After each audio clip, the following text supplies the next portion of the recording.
রাসায়নিক সার এবং কীটনাশকের ব্যাপক ব্যবহারের ফলে আজ যে দুরবস্থা চাষিদের দেখা দিয়েছে এবং পরিবেশ দূষণ ইত্যাদি হয়েছে, এই সম্বন্ধে বিভিন্ন দেশে ভাবনা চিন্তা শুরু হয়েছে এবং তারা জৈব কৃষি নিয়ে ভাবনা চিন্তা শুরু করেছেন। এবং শুধু শুরু করাই নয়, পৃথিবীর অন্যান্য দেশে এটা প্রকল্পটা ভালোভাবে চালু হয়ে গেছে। সম্প্রতি আমাদের দেশেও এই প্রকল্প, জৈব কৃষি প্রকল্প নিয়ে ভাবনা চিন্তা শুরু হয়েছে এবং কিছু কিছু ক্ষেত্রে সেটাকে কার্যকরী করা হচ্ছে।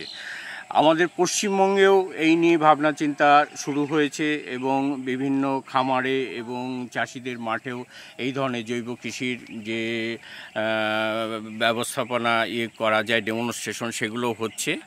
আজ আমরা এই যে ফুলিয়া কৃষি প্রশিক্ষণ কেন্দ্রে এখানে দাঁড়িয়ে আছি, এখানে কিন্তু বিগত 8 বছর ধরে জৈব কৃষিতে এখানে চাষ করা হচ্ছে এবং কোনো রকম রাসায়নিক সার এবং কীটনাশক এখানে ব্যবহার করা হয় না।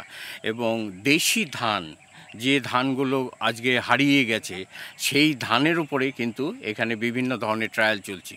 এবছরই এখানে 146 রকমের ধানের চাষ হয়েছে এবং আমরা দেখতে পাচ্ছি যে জৈব কৃষিতে ধানের যে উৎপাদন এবং যা ফলন হয়েছে তা কোনো অংশেই কিন্তু কম নয়।